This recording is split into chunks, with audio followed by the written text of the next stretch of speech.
السلام علیکم سامعین، میں ہوں میمونہ شمیل اور آج ایک خصوصی انٹرویو کے ساتھ حاضر ہیں۔ سامعین، جیسا کہ آپ جانتے ہیں کہ اقتدار سنبھالنے کے ساتھ ہی موجودہ حکومت کی کوشش رہی ہے کہ معیشت کی بحالی کے اقدامات کیے جائیں، اور اس حوالے سے بہت سے اقدامات اٹھائے بھی جا چکے ہیں۔ اور اگر ہم غور کریں تو حکومت کی کوشش ہمیشہ یہ رہی ہے کہ ٹیکس میں ایسی مراعات دی جائیں یا ایسی چھوٹ دی جائے جس کی وجہ سے بیرون ملک سے سرمایہ کاری کو فروغ ملے اور اس کے ساتھ ساتھ اور اندرون ملک بھی معیشت میں بہتری آ سکے۔ اپنے مہمان کا تعارف کراتی چلوں، ہمارے ساتھ موجود ہیں جناب محمد یونس سومرو، اور محمد یونس سومرو صاحب جو ہیں former vice president Karachi chamber of commerce and industries رہے ہیں۔ اس کے ساتھ ساتھ یہ پریزیڈنٹ کراچی کسٹم ایجنٹس ایسوسی ایشن بھی رہے ہیں۔ السلام علیکم سر۔ وعلیکم السلام۔ سب سے پہلے تو ریڈیو پاکستان میں خوش آمدید کہتے ہیں آپ کو۔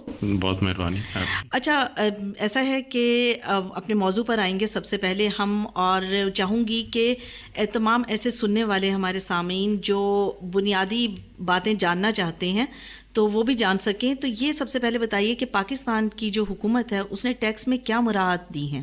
دیکھیں، اس بات کو جو ہے وہ دو حصوں میں ہمیشہ تقسیم کیا جاتا ہے ٹیکس میں جو ریلیکسیشن کے حوالے سے۔ ایک تو ٹیکس میں ریلیکسیشن ہمیشہ اس جگہ دی جاتی ہیں جہاں سے ہماری اکنامی گرو کرے، ہماری انڈسٹری گرو کرے۔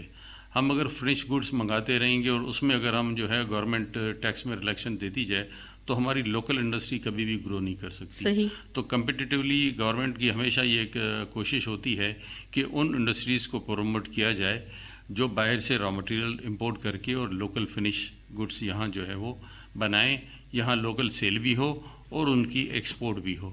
تو اس حوالے سے کووڈ کی وجہ سے جو ہے اکنامی جو ہے نہ صرف پاکستان کی بلکہ دنیا بھر کی اکنامی میں ایک بہت بڑا بھونچال آیا ہوا تھا، اور الحمدللہ ہمارے ملک میں اللہ تعالیٰ کا جو بہت کرم رہا، دوسرے ممالک کے مقابلے میں ہم جو ہے وہ ہماری گورنمنٹ جو ہے چاہے فیڈرل ہو یا سارے پروونشلز ہوں، انہوں نے ایسے اقدامات کیے جس میں ہمارا ایفیکٹ جو ہے وہ گریجولی کم ہوتے اب وہ چند 100 کے قریب آ گیا ہے۔ اب وہ اکنامی کی ریوائول کی باتیں جو ہے وہ چل پڑی ہیں، دنیا میں چل پڑی ہیں، اور اب پاکستان میں بھی اکنامی ریوائول کی باتیں ہو رہی ہیں۔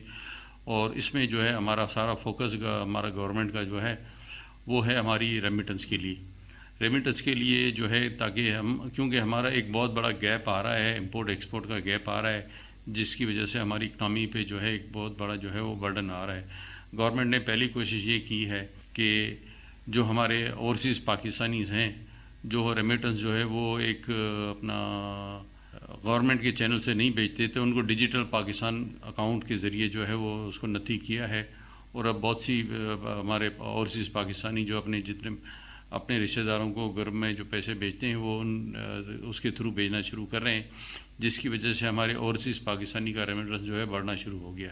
اور اس کے ساتھ ساتھ جو ہے ہماری جو ایکسپورٹ انڈسٹریز کے لیے پہلے مختلف اسکیمیں چل رہی تھیں، 4-6 اسکیمیں چل رہی تھیں، تو موجودہ گورنمنٹ نے اس کو سب کو ملا کے آل ٹوگیدر ایک سنگل اسکیم پہ لے آئے ہیں۔ صحیح۔ اور ساری جتنی ہماری ایکسپورٹ اورینٹڈ انڈسٹریز ہیں اب اس ایک اسکیم کے تحت جو ہے اپنی گڈس جو ہے وہ اپنے آپ کو رجسٹر کراتے ہیں اور اپنی را مٹیریل امپورٹ بھی کر رہے ہیں اور اس کی جو ہے فنش گڈ جو ہے ایکسپورٹ بھی کر رہے ہیں۔ صحیح۔ اچھا سمرو صاحب، یہ تو آپ نے بتایا کہ کیا مراعات ہیں اور ان کے اثرات بھی کیا پڑ رہے ہیں، آپ کی اپنی ذاتی رائے کیا ہے اس حوالے سے کہ یہ جو مراعات دی گئی ہیں کتنی مؤثر ثابت ہو رہی ہیں؟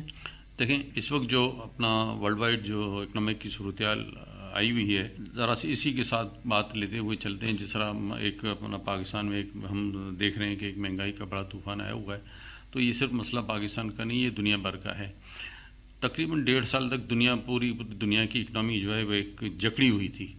اب وہ جب جکڑی ہوئی تھی، انڈسٹریاں بند تھیں، کووڈ کی ریسٹرکشنز تھیں، ہماری اپنا ٹریول انڈسٹری جو بالکل سکڑی ہوئی تھی، ہماری ہوٹل انڈسٹری سکڑی ہوئی تھی، تو وہ اب آہستہ آہستہ جیسے ہی کھلنا شروع ہوئی ہے دنیا میں، تو ایک دنیا میں ہمیشہ سے ایک ڈیمانڈ اینڈ سپلائی کا میکینزم ہوتا ہے۔ ٹھیک ہے۔ ڈیمانڈ نہیں تھی، وہ پرائسز ڈاؤن تھیں، اب جب ایک دم سے جو ہے وہ ڈیمانڈ بڑھنا شروع ہوئی ہے تو دنیا میں جو ہے وہ ایک مہنگائی کا، آج میں پڑھ رہا تھا جرمنی کا جو ہے کوئی 29 سال کا ریکارڈ ٹوٹا ہے مہنگائی کا۔ 29 ایئرس، اتنی بڑی جو ہے وہ مہنگائی کا جو طوفان جو جرمنی میں آیا ہے، تو نیچرلی ہم بھی اسی دنیا میں رہتے ہیں، ہم پہ بھی جو افیکٹ ہے، اور گورنمنٹ جو ہے وہ اپنے طور پہ کوشش کر رہی ہے کہ انڈر پریویلیجڈ لوگ ہیں ان کو کسی طریقے سے، جس طرح کووڈ میں جو ہے ان کو جو ہے وہ ان کے کارڈز کے ذریعے جو ہے ان کو راشنس تک پہنچتے رہے، ان کو اپنا منتھلی جو ہے وہ پیسے ملتے رہے. تو اسی حوالے سے موجودہ جو یہ اپنا مہنگائی کی صورتحال ہے اس کو بھی اوور کم کرنے کے لیے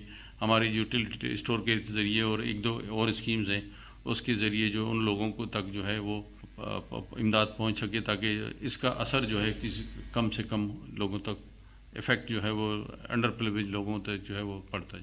صحیح. تو یہ بتائیے کہ جو یہ ابھی مراعات ٹیکس میں دی گئی ہیں تو بیرونی سرمایہ کاری پر اس کا کیا اثر پڑے گا؟ جی دیکھیں، اس وقت جو ہے اپنا میں نے جیسا پہلے بتایا تھا کہ ایک اسکیم جو ہے وہ شروع ہوئی ہے. ہمیں بہت شدت سے جو ہے نا وہ ضرورت ہے. ہمارا جو ٹریڈ بیلنس جو ہے نا وہ بہت ہی اس میں جو ہے وہ ڈس بیلنس ہوا ہے، اور گورنمنٹ کی پوری کوشش ہے کہ اس ٹریڈ بیلنس کو ہم کسی نہ کسی صورت میں اوور کم کر کے ہم پھر ایک اپنا جو بجٹ منی بجٹ بھی آ رہا ہے جس میں کچھ اور فنش گڈس کے لیے ریسٹرکشنز آ رہی ہیں، اور را مٹیریل کے لیے جو ہے نا وہ ریلیکسیشن گورنمنٹ نے کہا ہے کہ فوڈ آئٹم کے لیے اور را مٹیریل کے لیے ہم جو ریلیکسیشن ہیں اس کو کنٹینیو کریں گے.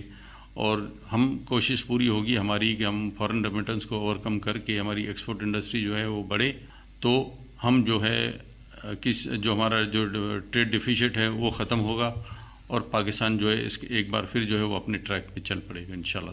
بہت بہت شکریہ یونس عمرو صاحب، آپ ہمارے ساتھ موجود رہے. سامعین، میں تھی آپ کے ساتھ میمونہ شمیل، اور امید ہے کہ اس مختصر انٹرویو کے بعد آپ جان پائے ہوں گے کہ حکومت پاکستان کی جانب سے جو ٹیکس میں مراعات دی گئی ہیں ان کا ہماری معیشت پر کیا اثر پڑ رہا ہے، اور آنے والے وقت میں معیشت کی بحالی کے کیا امکانات ہیں. میمونہ شمیل کو دیجیے اجازت. اللہ حافظ.